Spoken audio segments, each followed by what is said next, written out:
تمہیں کانٹا بھی چبھانا اس سے بھی تمہاری آخرت بنے گی، اور تمہارا اگر چراغ ہوا کے جھونکے سے بجھا تو اس پہ بھی تمہاری آخرت بنے گی، اور اگر تم اپنے ہاتھ میں چیز لے کے بھول گئے اور تم جو ہے وہ پریشان ہوئے، اس پریشانی پر بھی تمہاری آخرت بنے گی۔ ایک چیز تم نے ایک جیب میں ڈالی اور تلاش تم دوسری جیب میں کر رہے ہو، اس پریشانی پر بھی تمہاری آخرت بنے گی۔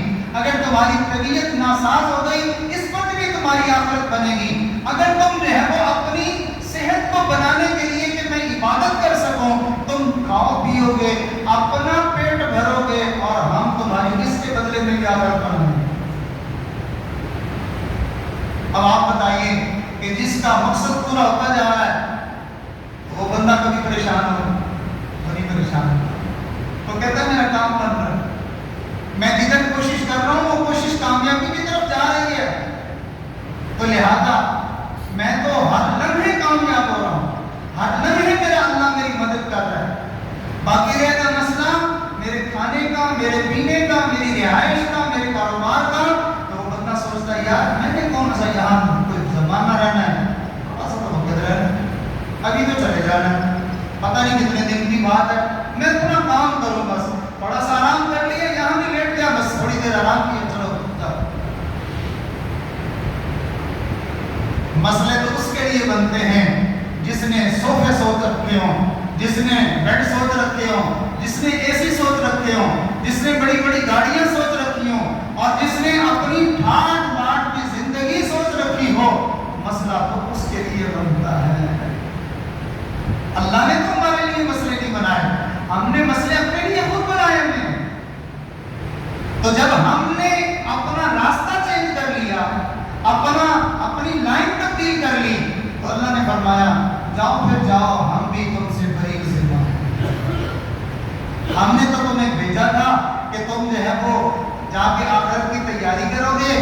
اگر تم آخرت کی تیاری کرتے، آپ نے ملازم رکھا تھا کہ جو ہے وہ تم نے دکان کے اندر جو ہے وہ پوچھی لگانی ہے، جھاڑو لگانا ہے، تمہیں اس کے بدلے تنخواہ ملے گی۔ اس نے جو ہے وہ جا کے باہر سڑک کے اوپر پوچھی لگانا شروع کر دی۔ آپ کہیں گے میاں یہ فیصلہ تو تمہارا ہے، ہمارا تو نہیں، اس کی تنخواہ تمہیں کوئی اور دیتا ہے تو لے لو، ہم نے تو تمہیں اس کام کے لیے رکھا ہی نہیں تھا، ہم نے تو رکھا تھا کہ یہاں لگاؤ پوچھی، یہاں لگاؤ جھاڑو، ہم نے تمہیں پیدا ہی آخرت کے لیے کیا ہے۔ یہ سارا فساد اور یہ ساری گڑبڑ صرف اس وجہ سے ہو رہی ہے۔ کلا بل تحبون العاجلہ، ہرگز نہیں، بل تحبون العاجلہ، بلکہ تم تو اس جلدی ملنے والی دنیا کو جو ہے وہ تم اس کو پسند کرتے ہو، اس کی وجہ سے سارا مسئلہ بنا۔ وتذرون الآخرہ، اور آخرت کو تم پس پشت ڈالتے ہو۔ اور دوسری جگہ فرمایا ان ہؤلاء یحبون العاجلہ، ہاں یہ تو اس دنیا کے سے پیار کرنے والے لوگ ہیں۔ اور تیسری جگہ فرمایا بل تؤثرون الحیاۃ الدنیا، تم تو دنیا کو آگے رکھنے والے لوگ ہو، تم تو دنیا کے پجاری لوگ ہو۔ والآخرۃ خیر وابقیٰ، جبکہ آخرت بہتر بھی ہے اور باقی رہنے والی بھی ہے، یہ کم درجے کی بھی ہے اور فنا بھی ہو جانے والی ہے۔ ہم نے تمہیں گھٹیا سودا دینے کا فیصلہ نہیں کیا، ہم نے تمہیں اعلیٰ سودا دینے کا فیصلہ کیا ہے۔ جو آدمی اچھا ہو، سمجھدار ہو، دانا ہو، عقل مند ہو، اس کے پاس اگر کوئی کسٹمر آئے اور اس کے پاس دو چیزیں پڑی ہوئی ہیں، ایک ہلکی چیز ہے اور ایک اچھی چیز ہے، ہلکی چیز کے اوپر جو ہے وہ اس کی خوبصورتی اور ظاہری جو ہے وہ بڑی چمک اور اس کی کشش والی ہے، اور جو معیاری چیز ہے اس کو جو ہے وہ اس کی طرف وہ التفات نہیں کر رہا، کہہ رہا کہ میں نے یہ لینا ہے، آگے سے اس کو کہتا میاں یہ چیز اچھی نہیں ہے، رہنے دو، آپ یہ لے لو، یہ اچھی چیز ہے، کہتا جی میں نے یہ لینی ہے، بھائی میں آپ کو یہ چیز نہیں دوں گا، مجھے پتا ہے نا کہ آپ کے ساتھ میرا پیار کا، محبت کا تعلق ہے، تو آپ کے دل میں یہ بات آئے گی کہ میں نے تیرے ساتھ اچھا نہ کیا۔ اللہ فرماتے ہیں میرے بندے، تم تو میرے بندے ہو، تم سے تو مجھے پیار ہے، بنا میں تمہیں چھوٹا سودا کیوں دوں گا؟ میں نے تو یہ دنیا بنائی ہے صرف ایک مثال کے طور پر، نمونے کے طور پر،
گے.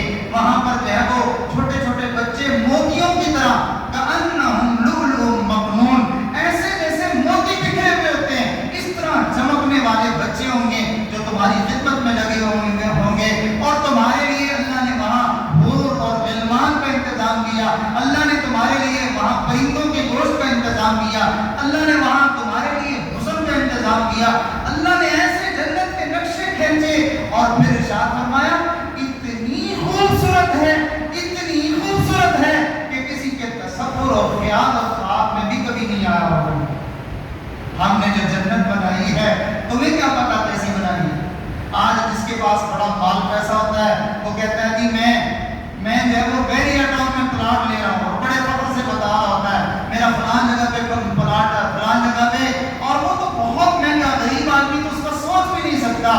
اور اللہ نے جو جنت بنائی ہے دنیا کے بڑے بڑے بادشاہ جن کو وہ بادشاہت ملی کہ دنیا کا ایک بڑا حصہ ان کے اختیار میں آ گیا، اگر پوری دنیا بیچ کر جنت کی ایک بالشت خریدنا چاہیں تو وہ خرید نہیں سکتے. اللہ نے جنت اتنی مہنگی بنائی ہوئی ہے. اللہ اپنے بندوں کو وہ دینا چاہتے ہیں، لیکن ہم اس جو ہے وہ مٹی اور گارے کی بنی ہوئی گلی سڑی ہوئی اور بدبودار چیز کو ہم اپنا دل اسی کو دے بیٹھتے ہیں. ہم اسی کی کوشش اور محنت میں لگے ہوئے ہیں. اللہ ہمیں بار بار منع فرما رہا ہے نہ کرو ایسا، تمہارے لیے نقصان ہوگا.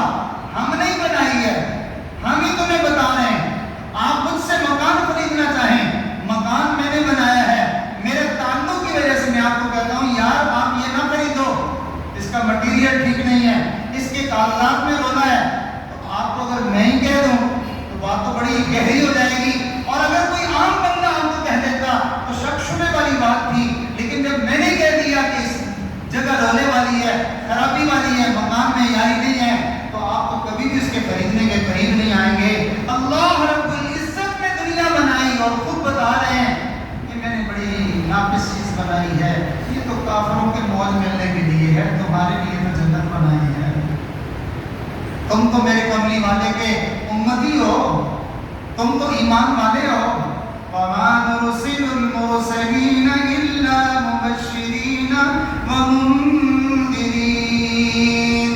ذرا غور کیجیے، فرمایا ہم نے تو رسولوں کو بھیجا ہی صرف اس لیے تھا کہ جو اپنی آخرت کی تیاری میں لگنے والے ہیں نا آپ ان کو بشارتیں سنائیں. تمہیں اللہ تعالیٰ جنت میں یہ دے گا، جنت میں یہ دے گا، جنت میں یہ دے گا. اور فرمایا اور جو آخرت کو چھوڑ کر دنیا کے پیچھے لگنے والے ہیں ان کو آپ ڈرائیں کہ اگر تم اس دنیا میں لگ گئے تو تمہیں اس دنیا میں لگنے کا نتیجے میں بڑی سزا بھگتنی پڑ جائے گی. تمہیں اس روش کو، اس ترتیب کو بدلنے کی وجہ سے بڑا تمہیں نقصان اٹھانا پڑ جائے گا. نہ دنیا میں تمہاری مدد کی جائے گی اور نہ آخرت میں تمہیں جو ہے انعامات دیے جائیں گے. اور ارشاد فرمایا فَمَنْ آمَنَ وَأَصْلَحَ فَلَا خَوْفٌ عَلَيْهِمْ وَلَا هُمْ يَحْزَنُونَ. کیا پیاری بات کہی ہے، کیا خوبصورت بات اللہ نے فرمائی ہے. فَمَنْ آمَنَ وَأَصْلَحَ، جس نے بات مان لی اور اس نے اپنی روش کو درست کر لیا، اپنے رخ کو ٹھیک کر لیا، آخرت کی تیاری کی محنت میں لگ گیا. فَمَنْ آمَنَ وَأَصْلَحَ، جس نے بات مان لی، جس نے اپنی ترتیب کو درست کر لیا، اس کو کیا ہوگا؟ فرمایا فَلَا خَوْفٌ عَلَيْهِمْ وَلَا هُمْ يَحْزَنُونَ. نہ اس کو اس دنیا میں کسی قسم کا خوف اور خطرہ اور نہ کوئی دل کا غم، نہ آخرت میں اس کو کوئی خوف اور خطرہ، نہ جو ہے اس کو کوئی غم ہوگا. جو ہے وہ ایک ہوتا ہے حزن اور ایک ہوتا ہے خوف. اللہ نے دو لفظ فرمائے، خوف جو ہے وہ باہر کے ڈر کو کہتے ہیں اور حزن اندر کے غم کو کہتے ہیں. تو اللہ نے دو باتیں فرمائی، فلا خوف علیہم ولا ہم یحزنون. نہ تو دل میں کسی قسم کا کوئی روگ ہوگا، نہ غم ہوگا، اور نہ کسی باہر کا کوئی دشمن کا خوف ہوگا. بے خطر اور بے خوف زندگی ہم ان کو عطا کریں گے. اللہ کن کو یہ زندگی تو ہم بھی چاہتے ہیں. فرمایا